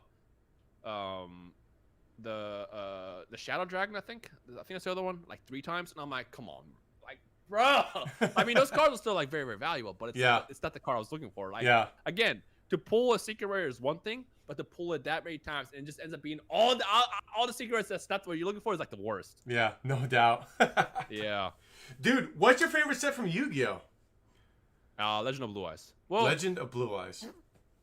Pharaoh Servant, actually. Pharaoh Servant, I think, 100%. Yeah, Pharaoh Servant, because, you know, we had Jinzo with that. We had Buster Blader. But Legend of Blue Eyes, I only like because it's got Blue Eyes and Dark Magician in it. But if you think about it, that set sucks. There's like 2 effect monsters in the entire set, Magnetar Bug and Exodia's head. And everything else is just like not fun at all. But like, Pharaoh Servant to me is like, they had a bunch of like good effect cards. They had a decent secret rare. Like they had Jinzo. Like Pharaoh Servant was like, that was like the first box I actually bought from Yu-Gi-Oh when I got back into collecting. And I'll never forget, I was at a party. It was me and my girlfriend, and I was sitting down on a couch talking to somebody. Somehow we were talking about Yu-Gi-Oh, and I'm like, you know what? Let me look up Yu-Gi-Oh. I think that's around the time when I was getting into Yu-Gi-Oh. And I remember I looked it up, and I saw that a Pharaoh Servant box was ending on eBay for like $300. I'm like, oh yeah, I'm getting this. I'm winning this. And I remember I bid on 3 of them because it was the same seller. He had 3 boxes, and I won 1 of them. And I remember after a while I was like, should I have done that? Yu-Gi-Oh's never gonna like really rise back up. And I'm glad I did, because that box has gone up a lot since then. But I think Pharaoh Servant is probably one of the more best original sets. Yeah, no doubt. I need to get myself back in the Yu-Gi-Oh too. Like I said, I in general too, I want to relearn all the trading card games, man. Have you? And start playing again. I'll have next to me. Have you heard about Yu-Gi-Oh's most recent box? Toon Chaos. No. No. So, a new set just came out called Battle Legends Armageddon. Okay. And they printed the 10,000 card in that set, and it's called 10,000 Dragon. And even the code on the bottom says 0001000 for like 10,000. It's a 10,000 card. The card isn't that special. I think the effect is like whatever you use to summon this is the attack and defense combined. So like it's powerful, but like you can just trap hole it or just easily get rid of the field. But it's an iconic monster and it's 1 per like 3 cases. So it's like super rare. The card right now, mint, is selling for $1,500. What? On a modern set. Modern set. That's nutty. Yeah. So and that's raw. It's raw. Like there's no PSA 10 of it yet. There's no BGS. I'm sure we'll get that in the next couple weeks. Oh, I'm sure. Yeah. Came out. But like, I started opening that. I think I'm like 4 boxes deep now, and I got nothing. But they brought back Chaos Emperor Dragon in the newer standard. They have Chaos Emperor Dragon Armageddon now, which is like a pendulum card. I pulled that. But if you want to get into Yu-Gi-Oh, this is the time to do that. Just buy yourself a couple of those boxes and just cross your fingers. If you pull that card, number 1, it's a banger video, and 2, it's very rare. Yeah, no doubt. I'm definitely gonna have to go ahead and look into that for sure. Like as soon as we're done with this, I'm gonna that's what it is. Start clicking away and checking it out. Attack and defense of tribute monster must equal to 10,000 to special summon it. Wait, I got something that said here. Did we hear Rhyme's opinion on Yamcha? Yamcha. Am I saying that? Dude, don't mind me. I butcher Pokemon names. I butcher anything that I'm not familiar with. I will say Charizard wrong 15 times before I say it correct. So bear with me on the names. Yeah. I like Yamcha. I hate him in Dragon Ball FighterZ because he's really, really good. But so we like Yamcha around here. So what did you think of Toon Chaos? I know you opened some packs of those. Quite a few of them, actually, from what I saw. To me, fizzled out so fast. Yeah. I think the selection of collector's rares is what made me fizzle out. Like, if they ever do like a collector's rare Blue Eyes or Dark Magician, something like that, something classic, I'm all for it. But, as much as I love Chaos Emperor Dragon and Black Luster Soldier, it wasn't enough for me to keep going. On top of that, set sold out real fast. Again, I'm the type of person that'll buy a modern box as much as I can when the price makes sense. But like the second I see Toon Chaos selling for like $200, I'm like, I'm good. I don't want it. I don't need it that bad. No doubt. I saw, ever since I saw a few Toon Chaos videos, I found them on shelves, and the next day they were gone out of shelves. And I was like debating. I was like, do I just pick some up in general? Like, is this something that's is it going to be like the hidden fates of Yu-Gi-Oh? And even right now, I think the Battle Legends boxes are like starting to kind of go up in price too. Yeah, it's I mean, like we said earlier, I feel like a lot of the stuff in general is just flying in price right now. It's $100 a box right now. I mean, it's better than $200, but yeah, maybe I should buy a couple. That's absolutely bananas. Another question I had for you. Tell me more about your Twitch. I'm looking to get into watching Twitch. I still haven't. I want to know more about the streaming life of Twitch. I hate streaming. So what I learned about content creation is like usually. So I never do any kind of content creation on the weekends. That's like my new thing in the last year. Okay. So basically, what I do is during the week, I will just double up certain days, get 2 videos done. Okay. That way, by the time it hits Friday, from Friday until Monday, I'm not doing anything. Like right now, I'm scheduled out until Tuesday. So what ends up happening is because I double up sometimes, by the time I finish my videos, it's like time to go live. And I'm like, think of it this way: it's like you're leaving your job to go to your next job. It's like I don't even get a chance to go home yet. Now that job might be great, and a lot of times I do love streaming, but what I don't like to do with streaming, what I realize is I don't like to force it. So like if I just don't feel like streaming, I'm just not gonna go live. And I'm glad I started doing that because like there were moments in the last 2 years when I really started streaming where I was like, fucking, you have to go live, you have to go live, you have to do this, you have to do this. I don't know why I have to do this, but you have to do this. And I ended up just going live, and I was just like not having a good time. Yeah. That's one thing I learned too. I think I might go live today. We'll see how it goes. Well, I missed that. My computer just went freaking bananas. I missed that last part. I was gonna say today's one of those days where I feel like going live, so I might go live later today. There it is. Yeah, that's one of the things too that you mentioned. It's like the same thing with here. Like when I was first starting off, right? My, I guess you could say, YouTube journey. I felt like I needed to get a video out, get this done, this done. And at one point, I forgot what happened, but I was like, you know what? I'm just going to do it when the time feels right. Like, if I feel it, I'm going to do it. I don't feel like it should just be forced. You just got to do it if you want to do it. You don't have to do it, right? And either way, That's how I people are treat still my going to channel appreciate now. what you do and who you are, whether you post one video a week or 16, you know, whatever makes you happy in the end and you enjoy doing. That's literally how I treat my second channel now. Because like what I used to do is, again, because I was in the habit of uploading, I would literally just upload on my main channel, you know, once per day, and then I would just immediately go record on my second channel. And even though like I keep the edits fairly simple on my second channel just so I can actually upload, it still can get too much sometimes. And the problem is because again, I sit down, I record one opening, and I do another one, and I do another one. Like this morning, I woke up to do the tops opening, and I ended up recording like 4 videos. And I'm like, fuck, why did I do this? Like, now I have to sit here and like edit this. I have to wait for it to export because when it's exporting, you can't do anything. Yeah, like, at all. Yeah. So now it's just stuck on the screen.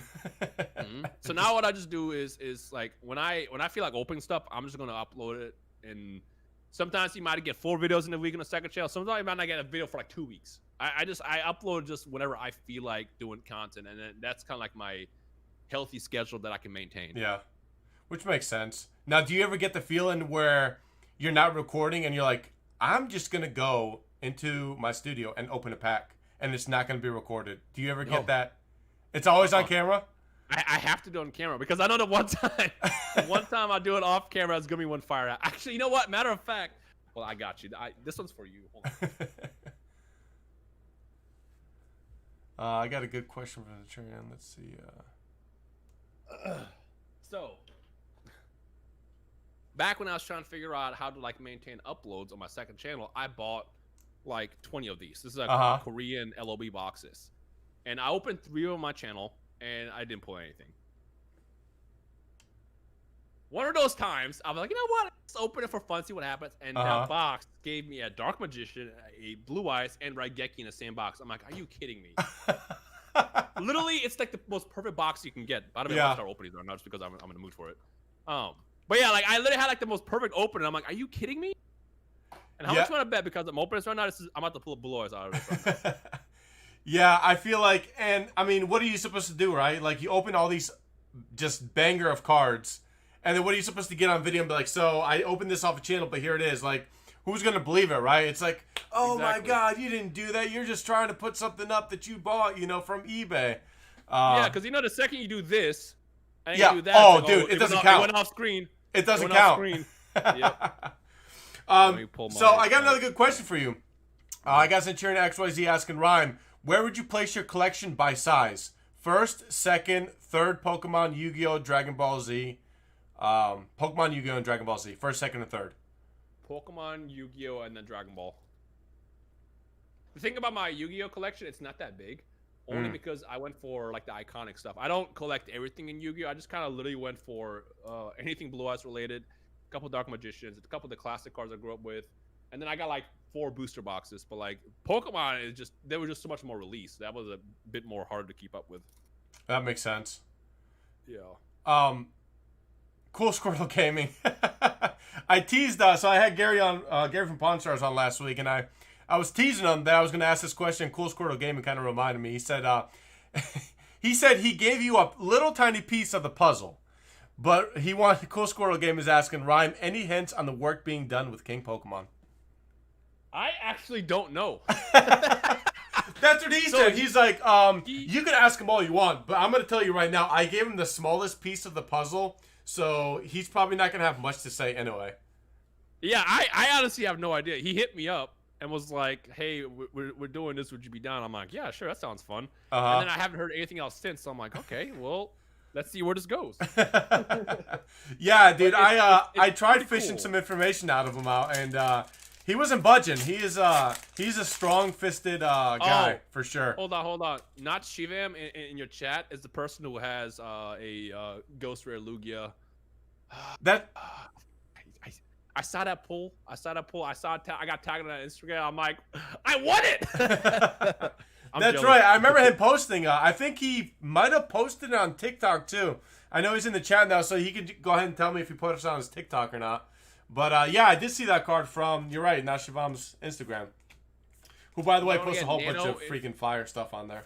Someone asked him, am I going to get Nano into Pokemon? That's one of my friends. Yes, actually, I tricked Nano into buying a base set box, which I don't know if he's ever made that video on that yet. I think he's still waiting to upload it. But yes, I made him spend money on that. I got 2 more first appearance cards. Of course you did. That's freaking wild. By the way, it's not a Hidden Fates opening without the birds, so Yep. we were due for one there, Rob Mom, for sure. We were due. Not a Hidden Fates opening without the birds, unfortunately. Oh yeah, Rhymestyle, I got 2 more first appearance cards. That's absolutely freaking bananas. Shivam is here. He is an awesome guy. He is. He posts some great content out there too, and he has some amazing collection, dude. Have you seen his toy collection? Yes, it's always in my. I don't know why. I don't know how Instagram does it, but his stuff always pops up in my Explore feed. Like, cause every time I'm just not doing anything, I just always go scroll through Explore, because like my Explore section on Instagram is literally just Dragon Ball figures and Pokemon cards. Again, I don't know what kind of black magic Facebook is doing with Instagram to know what I want to see, but it's just heaven every time I go into my Explore section. So I always see his stuff pop up on there. This is not Pokemon related whatsoever. But have you ever had that thing where like you could be sitting down, like for example, I'm talking to my girlfriend or whatever, and we're talking about, let's say, ovens, right? For whatever reason, we decided to have a conversation about ovens, and you pop onto Facebook, and next thing you know, you see an ad for, you know, some Maytag ovens at Home Depot for $199. Yep. That's a little bit worrisome sometimes. You know, I'll be like, this is worrisome, but you know what? It pointed me into something I want to buy, so it's like I'm not too worried about it. Yeah. Well, that's where they get you, right? Like that was the whole point of it. Yeah. I know Gyarados Freak posted here something earlier. Or was it Trainer Trey? Oh, Trainer Trey said, thank you for casually cracking into this K-Lop box, Yu-Gi-Oh, bro. So legendary. Someone asked, I'm into Magic. So I never got into Magic, and only because I'm afraid. Because I know if I get into Magic, the first thing I'd want as a collector is a Black Lotus. Oh. And I almost came close to buy one like a year ago, and I was like, I gotta stop. I have to stop. I gotta cut myself off. Yeah, I mean, it's not a playable card. It's banned, right? It's banned. In all of Magic Gathering gameplay. But yeah, I mean, that's the card you want, right? It's worth tens of thousands of dollars. Who would want that freaking card? It's like you think Illustrated Pikachu and First Edition Charizard are worth a lot. That's it's baby stuff when compared to how crazy. Yeah, what's crazy is anything Magic. I mean, it could be the most common card in the world, right? Out of Magic, but if it's old from the early '90s, when Magic Gathering came out, I could be wrong, but was it the late '80s? But any card from that era is thousands of dollars. Yeah. And I mean, the worst of conditions too. It's still worth a crazy price tag. They were all in bad condition. It's crazy. They all had like poor printing back in the day. Crazy. On top of that, even the Black Lotus, right? There's an alpha, there's a beta, and they're all just worth a crap ton of money. What is my view on GaryVee? I'm excited that GaryVee's into Pokemon. So let me I'll say this. I know people don't like it when the hobby gets hyped up, because what that does is it creates just crazy inflation. It causes prices to go up. I think it's good when something grows. Like, if GaryVee adds another 1 million people into the collectible world for Pokemon, I think that's dope. Because, like, again, from watching no one care about Pokemon 2 years ago to now, like, everybody knows, that to me is crazy. Yeah. Because, like, the thing that's always funny to me is whenever I post, like, hey, this Charizard is worth this much right now, people on Twitter are like, what? Why would I pay for that much for a piece of cardboard? Now, when I do that, people are like, oh, damn, it's going up that much. I'm like, oh, so y'all know. Yeah, so you know a little bit of something. I think it's dope when the hobby grows. Oh, yeah, for sure. Obviously, it's going to attract some bad folk to it that are there just for, like, the profits and stuff like that. Exactly. The thing is you can always point that out. And over time, those people will just slowly shift away from the hobby anyways. But the ones that really care about it, they're going to be there for it forever. Oh, yeah, no doubt. Or, I mean, in general, just, get back into it, you know? Like, they were like, oh, yeah, that's right. I did do this thing. It's called Pokemon, and I want to get back into it. Like, a lot of us have, right? We all fell off at a certain period. Like, for me, for example, I fell off in the Neo era. Yep. That was exactly the same for me. Yeah, that was just about that time. I mean, I don't know why. I don't know how it happened. I don't remember how it happened, but it did. And then, came back eventually, and remembered how much I loved it. and it expanded to what it is today. Neo is the first box that I bought when I got into Pokemon. So back in 2017, I remember I really wanted a box because I was collecting cards, but I hadn't really bought any like seal product yet. And I remember I was talking to PokeRev, and I'm like, dude, if you know anybody that has like a Neo box, let me know. I want one. He goes, I got a friend selling a Neo Destiny box, first edition. I'm like, how much? He goes, $3,000. I'm like, 3,000 for a box? That's I a gotta quick say gut no. check right there. I was thinking like, closer to like, I don't know, maybe 1,000 tops. But then I thought about it. You know what? I'll take it. Neo, I had much experience with Neo, but I love the set, from growing up because like I super got attached to Pokemon in Pokemon Silver. So like second gen to me is more special. So I'm like, yeah, I'll do it. I bought that box. I'm glad I did because that box today is crazy. You can't see it, but it's back there in my little thing. And then the next big box that I bought was years later, last year. In 2019, I bought a Neo Genesis box for $3,000 from Collector's Cash for $3,000 back in September. Now, the price from September to now hasn't even been a year yet. Has like quadrupled. Yeah, it's stupid. It's absolutely bananas. How fast? I love that set. I got a good question. What's Rhyme's opinion on an amazing Stunfisk? I'm just asking for a friend. Why Stunfisk? Stunfisk, man, he's like the underdog, right, of all Pokemon. He just kind of hangs out. It's funny because like Stunfisk was just released in Pokemon Go, and it keeps popping up around me, and I'm like, why do it keep popping up? The funny thing is, it's like I like to make fun of certain designs of Pokemon that happen. Like for example, I think Garbodor is a stupid design. So is Klefki. It's literally a keychain. But then again, I don't have much room to talk because literally we had a floating magnet in Gen 1. Yeah. We had a Voltorb is literally a ball. Yeah, that's it. It's a Pokeball with a face, right? But look, at the same time, I think a Pokeball with a face is much better than a stupid floating ice cream cone. Like you can tell they kind of ran out of design ideas, and at that point we're just kind of like testing the boundaries to see what they can release before. Oh, for sure. All right, you gotta stop. For sure. I mean, even with the newer sets, right? I think in Sword and Shield, what is it? Alcremie? Alcremie? What is it? It's just basically like the topping of a cake, right? With the cherry on top. Yep. Oh, man. I'm seeing what else chat going on. This hobby and community makes it hard to jump out again. The collection keeps growing. I don't know, man. Anytime you see this guy, he says only getting into that you are passionate about. So I think they were talking about. Epic Tube got a good point. He's talking about GaryVee only being in a hobby to flip. Well, I mean, if we're talking about that, look what he did to sports cards, right? Like, not a lot of people were into sports cards or collected it, and now it has taken a complete new level. And now, these hobby boxes that are coming out are just insane in price, especially basketball. Does GaryVee really care about Pokemon? No, absolutely not. He's a businessman. No. But the thing is you have to think about the eyes he'll bring to it, because he's going to attract, again, there's going to be bad apples all the time. You're going to attract people to the hobby that are there just for the profits, just for the money.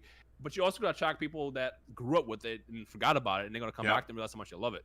Yeah. Like, the profiting part, you'll never get rid of that. That's always going to be there. No, at all. And on top of that, too, with GaryVee, I mean, that guy has some influence, doesn't he? Yeah. Like, and what I'm trying to figure out is, when did GaryVee like become GaryVee? Like, I remember hearing about him a couple years ago, right? He just came out of nowhere, at least for me. I mean, it could be different for anybody else, but like, he just started this crazy impact on the world and investing and cards. I mean, he just started collecting sports cards a year ago. A year and a half ago, maybe, right? He started collecting those Michael Jordans. I remember he talks about that. Do you collect any sports cards at all? I don't. You don't? I gotta cut myself off at some parts because I know I'll just kind of go crazy with it. So have you thought about it though, or are you just like, nope, like that's it, I'm never gonna get into it? That was like a hard no for me. I collected a few sports cards, and that's mainly because I was trying to pull players from my team that I like a lot. But that's pretty much it. I never really took a different level and started buying hobby boxes and stuff. And speaking of inflation, like, hobby boxes in basketball is just absolutely bananas. It just makes no sense what these modern hobby boxes are selling for, especially with certain players. But that's a whole different conversation. Sports cards are funny to me just because like we see prices for Pokemon and Yu-Gi-Oh, but it's like then you see sports cards, you're just like, oh. Yeah, it just freaking blows your mind, right? It's like one of those cartoon characters where your eyes just pop out. Yeah. And you're just like, okay, so there's just an even crazier market out there. 1956 Mickey Mantle, PSA 8 sold for like what, $1.5 million for PSA 8? Yeah, no, it's crazy. It makes no sense. I was actually looking up the other day too online. I had a thing pop up. I think it was on Facebook, like top 10 most expensive baseball or sports cards in general, and all of them were pretty much baseball.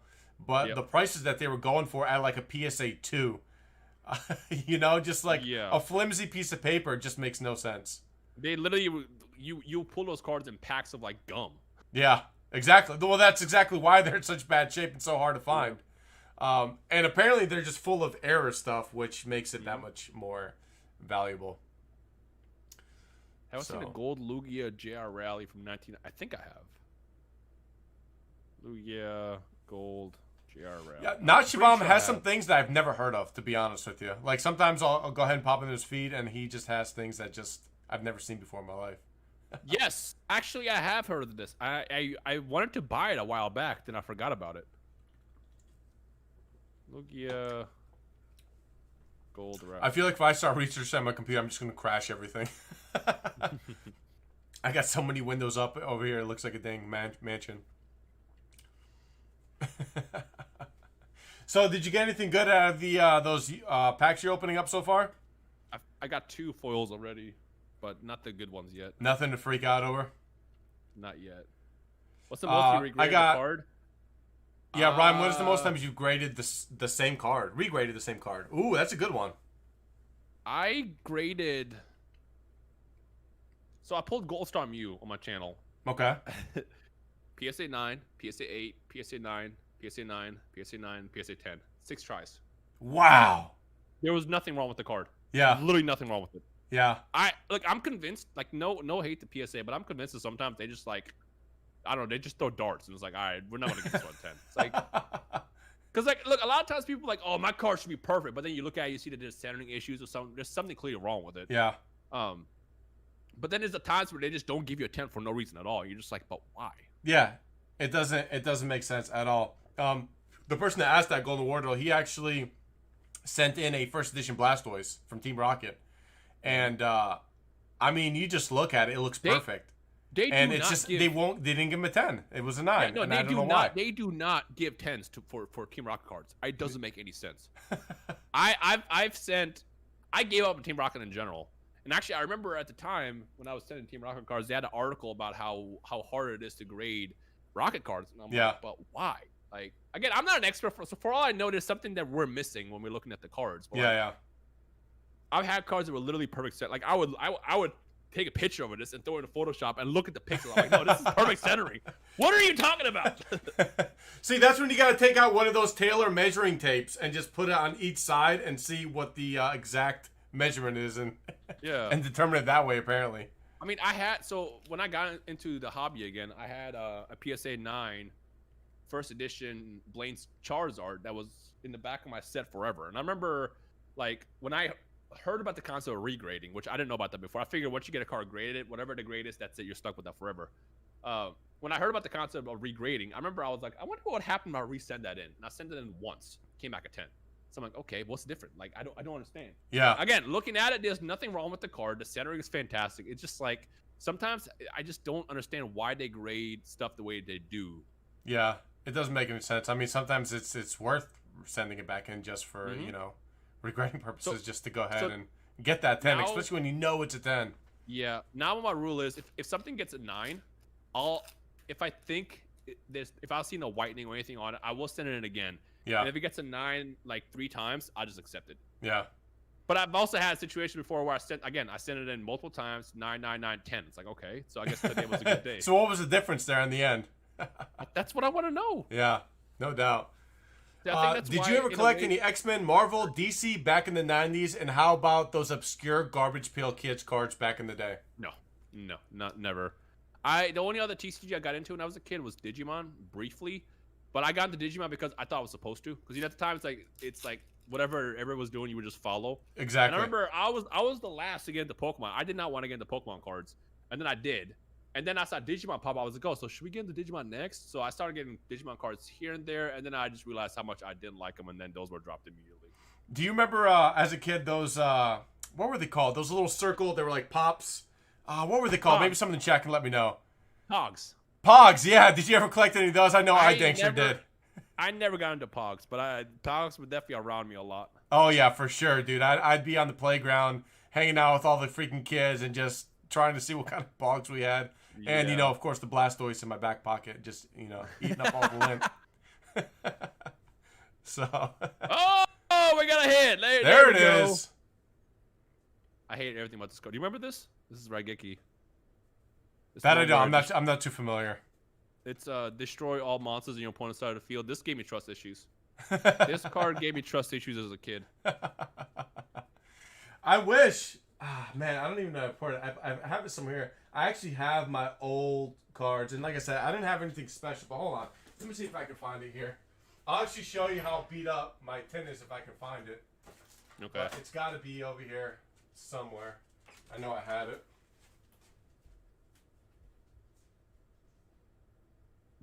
And Harpy's Feather Duster, Toxic Croak. I agree.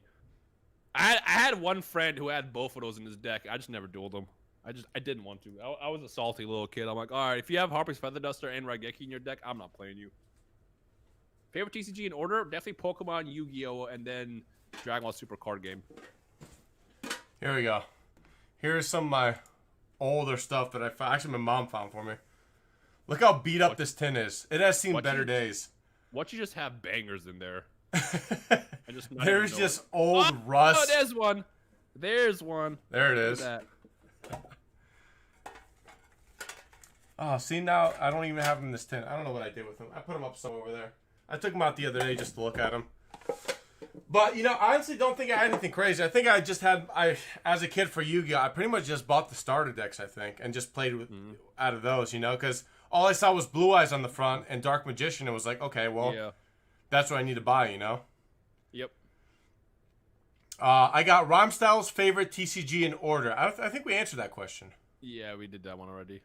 It was Pokemon, then it was Yu-Gi-Oh, then it was Dragon Ball. Yeah. Rob with the leg or right leg. Nice hit. Well, there it is. At least again, some hits. I haven't got too much from Pokemon except for actually Hidden Fates was a complete bust. I got a Baby Shiny, 2 Reverse Energies, and of course the one and only Birds Trio, which I swear haunts me.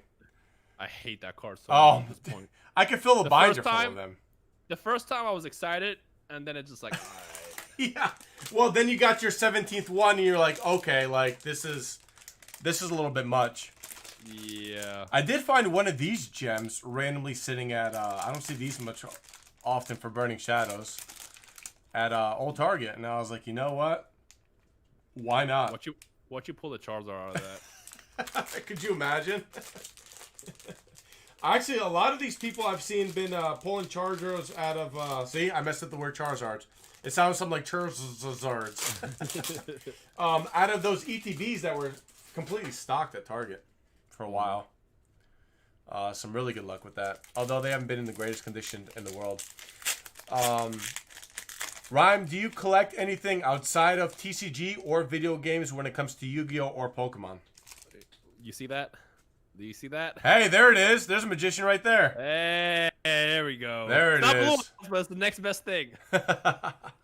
No. So I have sealed video games, which I sort of got into, but I'm not gonna go hard on video games. The only other thing I collect are Dragon Ball figures.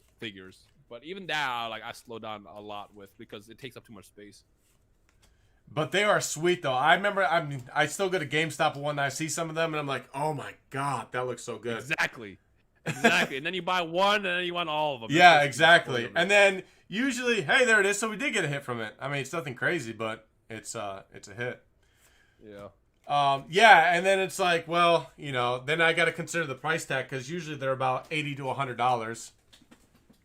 And then it's like, okay, well, if I get this one, I'm going to have to collect this one, and I'm going to have to get this one. And then it's just, a downward spiral for sure. Yeah.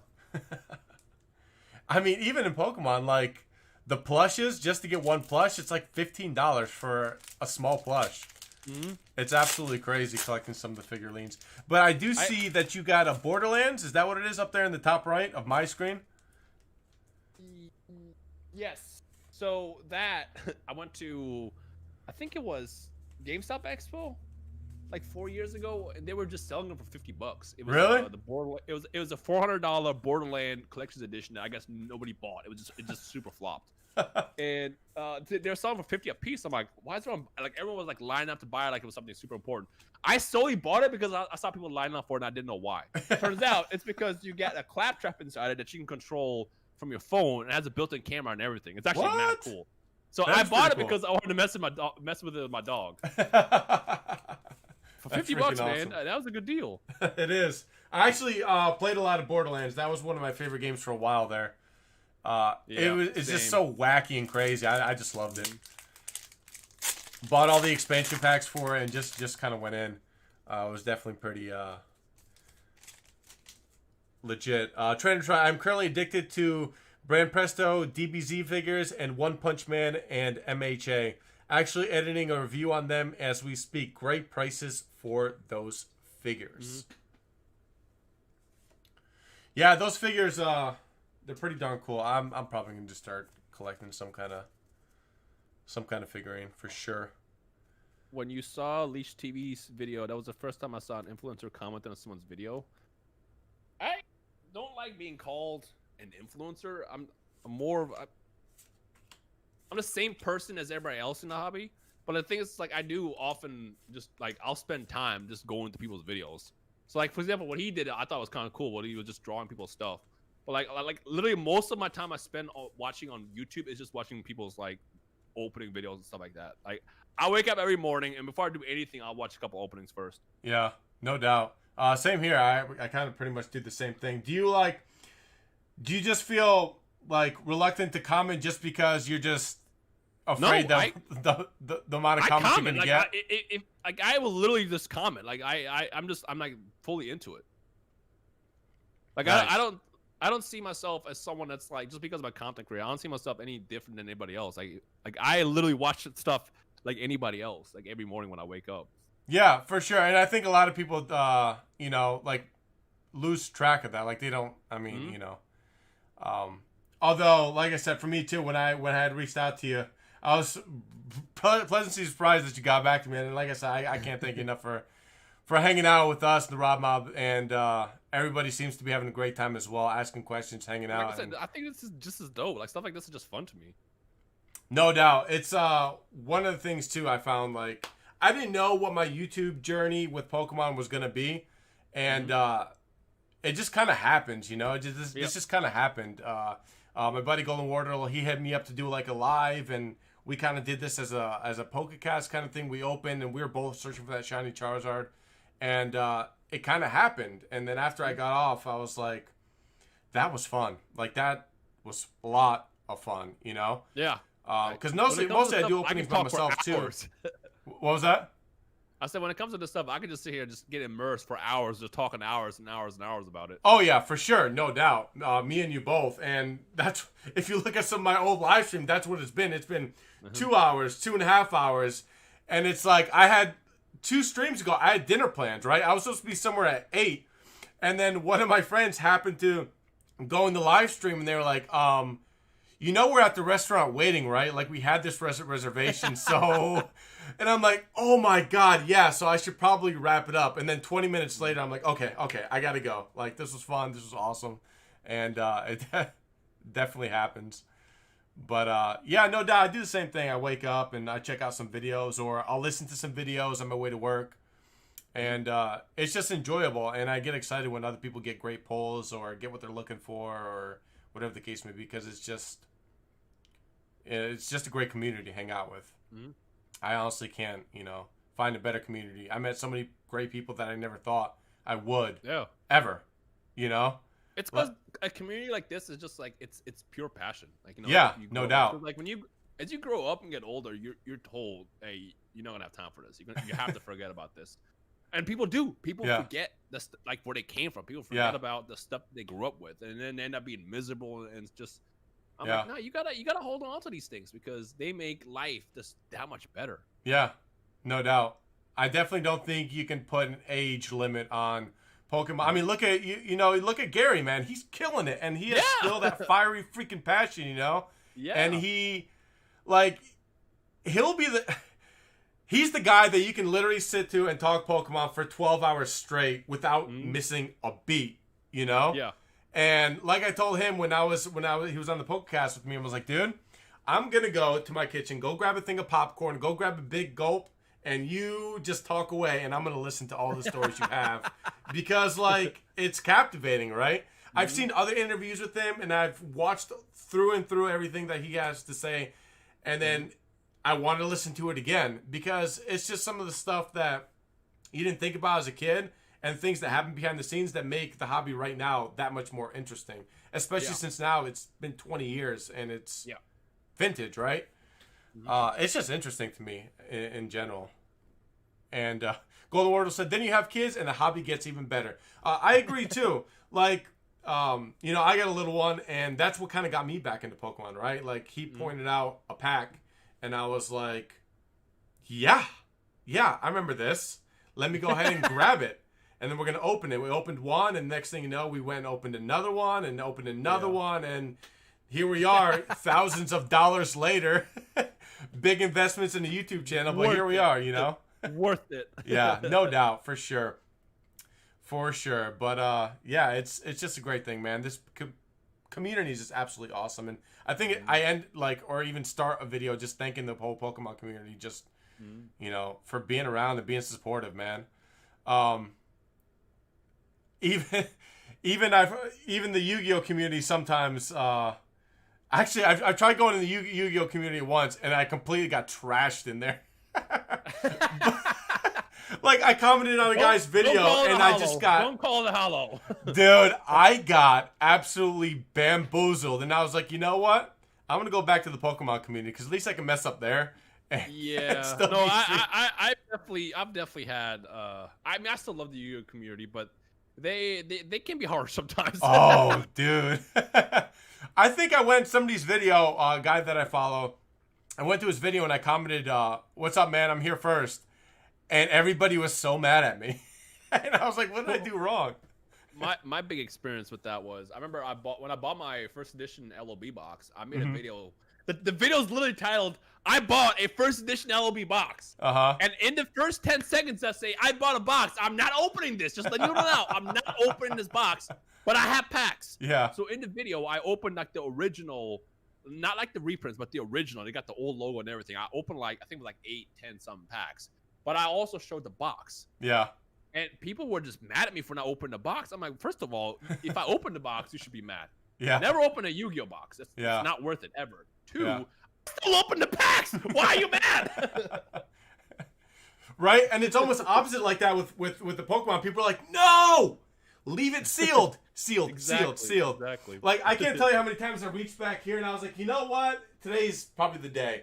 And they're like, no! Leave it sealed. Yeah, I mean, it's completely opposite with Pokemon. They're like, leave it sealed, all not that stuff.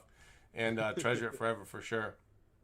So, Bryce can't wait to battle Rhyme and pull the apex of power. So, yeah, you got a pack battle going on with some DBZ? Yeah, so I agreed. But the thing is, it's like, watch me pull the card out of the box. It's like, well, shit, I got this box from you. Like, I hope I don't pull it, because then I will just feel bad. I hope you guys both pull it, and both can... Or that, there we go. Or both can celebrate and pull some crazy out of both boxes. The Panini DBZ booster boxes are like $10 to $20 each on eBay. No, they're not. they've had their own rising as well. I have a friend who's into it. So my friend, he, for some reason, decided he opened the equivalent to the Holy Grail for that on his channel. Okay. And I'm like, why? He goes, I don't know. I thought it'd be a fun video, and now I hate myself for it. I'm like, yeah, you don't open essentially first ed base set. You don't do that. Yeah. But no, Dragon Ball has gone up a lot as well in the last couple of months. No doubt. How'd you feel about the first edition base set box that got opened up? Was a couple months ago now. I bought 2 packs from that. I still have them. Oh, did you? Still sealed? Yeah, they're still sealed. Yeah. That is freaking awesome. Maybe that's where the Zard is hiding. Well, so I'm not gonna reveal it yet. But okay. No, you don't have to reveal anything you don't want to. I'm working on something in the near future, and if everything goes well, you might see that Zard pop up from that box. Okay. That's a teaser right there. You guys heard it here first. Well, on top of that, man, I mean, you've been opening up some crazy stuff. What'd you open? Some Neo first edition, some legendary collection. I almost said legendary treasures, but it's fill me in. I'm drawing a blank right now. Legendary collection. That's the only set recently that I bought that I regretted. Cause like I never opened legendary collection. Legendary collection basically is base set 3. Yeah. There's nothing in that set. I mean, I have a PSA 10 reverse Charizard from that I bought like 2 years ago. Mm-hmm. But like, there's nothing in that set that entices me to want to like buy from it. So, but then I saw it pop up, and it was a good source, and I'm like, well, let me just buy like 4 or 5 packs and just say I did it once. And I mean, to be fair, anytime you buy vintage packs, you're expecting like, yeah, this is gonna know it has a Charizard. Oh yeah, for sure. You're hurt. Yeah. So yeah, I opened the packs and I was hurt. I'm never gonna do it again. I'm never getting Legendary Collection again. Is there still a few of those reverses floating around from that box that haven't been opened yet? That you guys are trying to see like what came out of that whole box? I mean, not reverses. I'm sorry, packs. From that Legendary Collection, I think every pack was open, and that box ended up not having a Charizard at all. It didn't have a reverse Charizard. It didn't have a hollow Charizard. What was the biggest hit from there? I think Blastoise. Was it? Yeah, it was Dark Blastoise, and I think the owner of the box, the very last pack, he ended up opening, and it was the Blastoise. Of course, right? Yeah, he lucked out. He definitely lucked out. What are the odds? No, but I have a funny story with that. So when I reached out to him, I was doing Pokedeek's challenge, and because Pokedeek was doing like the whole trade thing. Yep. And I traded him my card for the next card, but he also on top of that he sent me a first edition Neo Discovery pack. Okay. I pulled Espeon out of it. Wow. A flawless Espeon. Wow. Now, he pulled the Umbreon. And his Umbreon graded, I believe, was a BGS 10. It should be Pop 1, I want to say. I set mine in. I think BGS will officially grade it in the next week or so. But look, I'm not trying to hype it up, but if there's ever a card I see with the potential of Black Label for WotC era, it was this Espeon. Yeah. So I'm just waiting for that grade to come back. That's how soon do you think you're going to get it back? How long has it been? So this is my first time grading with BGS, so I don't really know how they work. But it says on the order form, it says deadline the 12th. So I assume in the next 2 weeks. Okay. That's going to be a good opening right there. That should be pretty exciting stuff.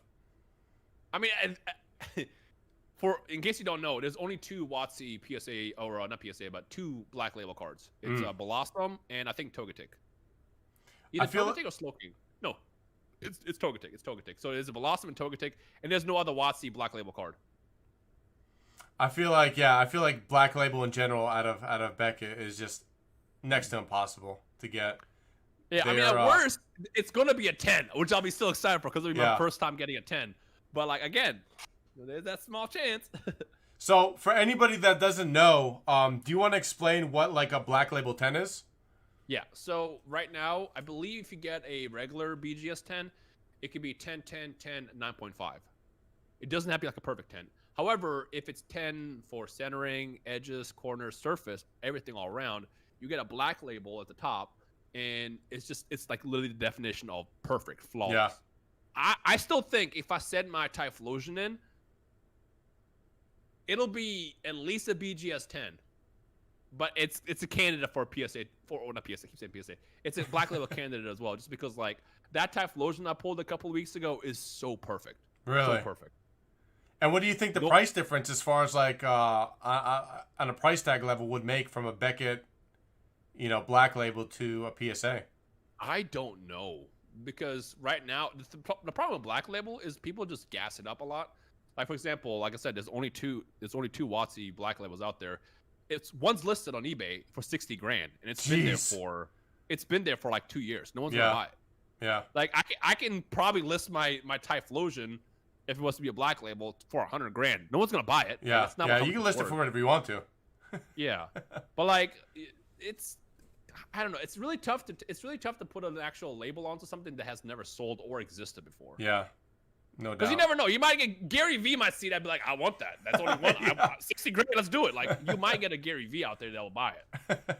Could you imagine how many heads would just blow up after the card sold for 60 grand? Like what that would do to the market right then and there. How everybody reacts. That is just absolutely freaking. But if you think about it, like I said, when it comes down to WotC cards, if you know this is the only one that exists, it's kind of a holy grail.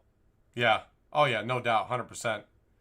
Will you send it back if it isn't a black label from the Golden War article? No. So if the Espeon just comes back as a 10, I'll hang on to it. But like I said, there's zero chance of it being anything under a 10, just because, like I said, that box that Colby's it's Mr. Miss 9 on Instagram. Colby cracked open, like every hollow that came out of it was like perfect. Like really? His Umbreon graded as a 10. I'm pretty sure his Espeon's gonna grade as a 10 as well. There's no print lines. There's no centering issues. The back is perfect. There's no white. There's nothing wrong with this card. Yeah. That's why I'm like, okay, it's possible. We can get a possible black label out of this. Did they send it to PSA or did they send it to Beckett? I sent it to Beckett. No, but they did. The Umbreon. They sent it to Beckett as well. Yeah. Because the thing is if you have, let's say if I send something to Beckett and it's a 9.5, at that point you want to send it to PSA because they can probably grade it. It'll be a 10. But like having a Beckett 10, I think is more valuable than it is to have a PSA 10 because again, the thing that PSA doesn't give you is like it's the subgrades, right? It's not always accurate. Whereas if you know you have the subgrades on a black label, or not a black label, but just like a BGS 10, you know that's like where the grade is going into, and because of that, it's more valuable. On top of that, the pop is usually a lot smaller for BGS as well. Yeah, no doubt. I think now that we're talking about that, I think that's what kind of happened with that missing first edition Charizard in the mail that no one can find. Same thing. Leonhardt probably thought that it wasn't going to get a 10 at Beckett and decided to go ahead and take that, to PSA. I would have sent it to Beckett first because again, worst case scenario, if Beckett gives it 9.5, you just cross grade it. You just send it to PSA. Yeah, no doubt. Especially, since Beckett's right down the road, right, for him, it's walking distance. Then throw a rock and hit it. Yeah, I'm walking distance to PSA, so if I ever get in a situation where I have like a pack fresh PSA, or not PSA 10, but a pack fresh Charizard, I'm going to. Oh, for sure. I'll strap on some roller skates and I will get there one way or the other. Yeah, I'm not sending that in the mail. I'm good. I got Golden Ward asking what Ryan was a T17 in Colby's box.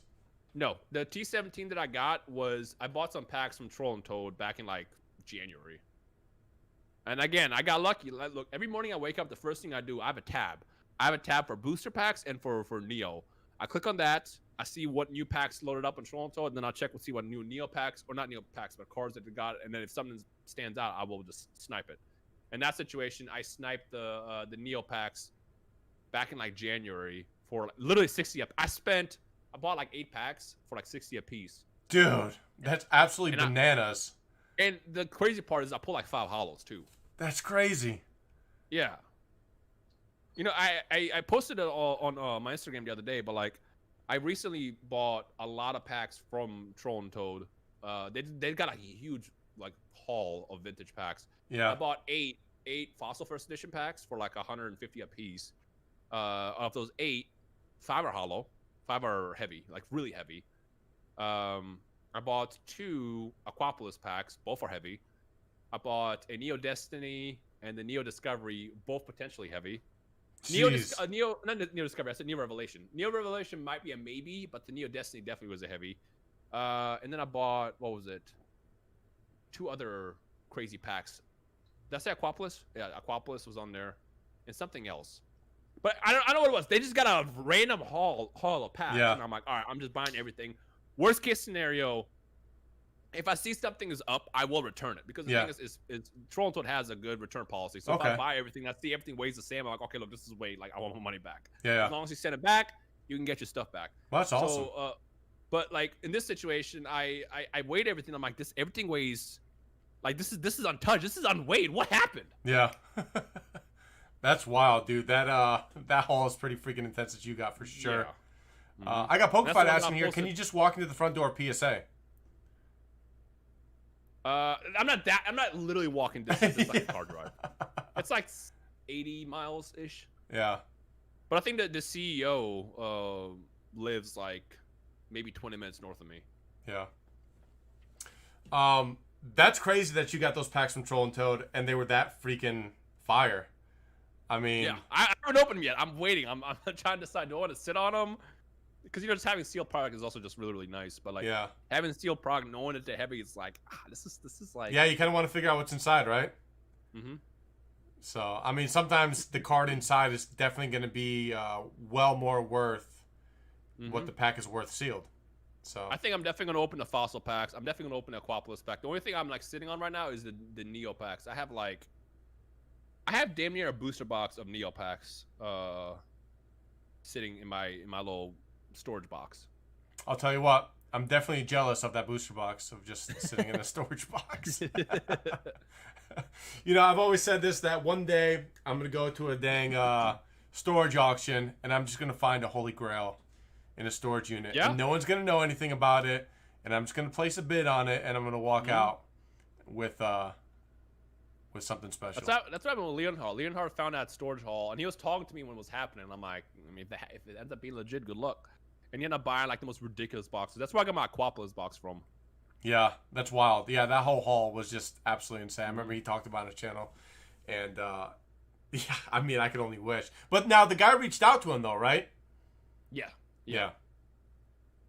So, I mean, that definitely makes a little bit of a difference. I guess someone saying, Rob, you want to see what's inside your Hidden Fates ETB? Nah, I'm good. I mean, I do. If I could, come up with some X-ray goggles and check it out. Imagine if we get X-ray goggles one day. That would just kill the hobby. Oh, yeah, it'd be done. It'd be done. Light packs would be going for the original prices, and heavy packs would be 5 times the price for sure if you had X-ray goggles. Be able to see everything that's going on inside. Rev and Ryan. Yeah, Rev and Ryan, they always like every single time I talk to Rev, it's like, hey, I got another haul. I'm like, bro, how many times are you gonna keep finding these? Yeah, it's crazy. One of my favorite ones from their stories is when they were talking about the guy that pulled up in like a makeshift ice cream truck, just broke down. This guy was just ripping out these sealed cases of 2003 to like 2010 stuff. Just absolutely freaking bananas. Yeah. But what's your opinion on Champion's Path? Too hyped up? ? I am excited for it because it's basically Hidden Fates 2020. Yeah. And as somebody who was a big fan of the gold cards that came out in the Japanese set last year, I'm all for it. I think it's gonna be a lot of fun for content. I think it's gonna be a lot of fun for just collecting, and it's gonna bring a lot of people into the hobby as well. Oh, for sure. How much do you think you're gonna open on your channel? Oh God. Do you have anything pre-ordered? This is not yet. This is the first time where I'm probably going to get cases because I know because normally what I do is when a set comes out, I'll just buy the boxes as they go. Yeah. But then what happens is because of the hype, they sell out immediately. And then it's like, fuck, I should have bought cases. Yeah. I think I might buy like 2 or 3 cases of it. Yeah.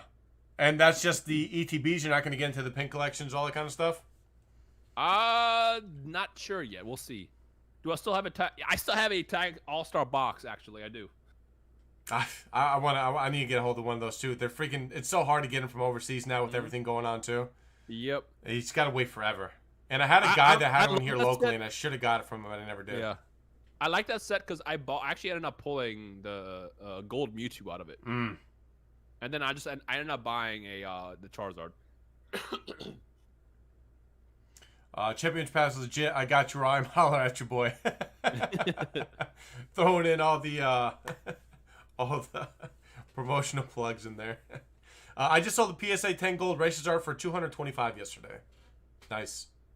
That is from the Tag All Stars, right? Mm-hmm.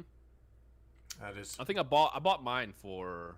I bought 2 of them for $50. Yeah, I'm upset because the first one I bought was perfect until it came back at 6. I'm like, what happened? Cracked it out the case, and I was about to submit it again, only to realize, oh, you know how like cards sometimes have those like if you look in the back, you won't see it until you shine. It has those random creases. Yeah, it had one of those creases. I'm like, how? Oh, so then man. I had to get another one, but the second one came back as a 10. There it is. Yeah, sometimes you don't notice that stuff, right, until you get anything like, and I think that has a lot to do with PSA too. Like people send in like it's perfect 10, and then they don't really get it underneath a really good light, and then they're like, wait, there is something hidden there. Yeah, when I went to Japan last November, the only thing I bought was a Ultimate Rare Blue Eyes White Dragon from 2001, and I'm like, this is flawless, this is perfect, you know. I sent it in, it came back at 6. I'm like, what? Yeah. Sent it again, came back at 7. I'm like, what is happening? And I look in the back, I'm like, oh no, it's got one of those creases.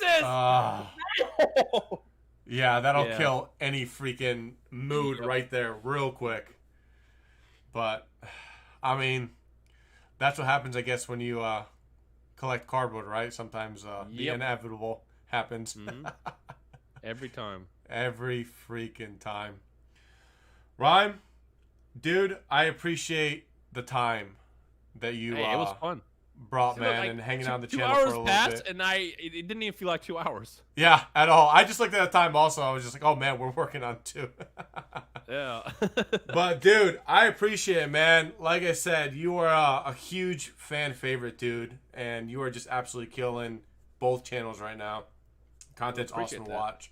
I may not comment all the time, but I watch all your stuff myself, dude, and I know a lot of people enjoy. I mean, this freaking live chat was just going bananas right now. It's probably one of the biggest, if that's even a word, biggest live streams I've ever had, dude. And I appreciate you just hanging out for a little bit and just talking some Pokemon. I appreciate you. Not even just Pokemon, John. I mean, we covered a bunch of different topics because that's what it's all about, man. And you are an essential part of the community for sure.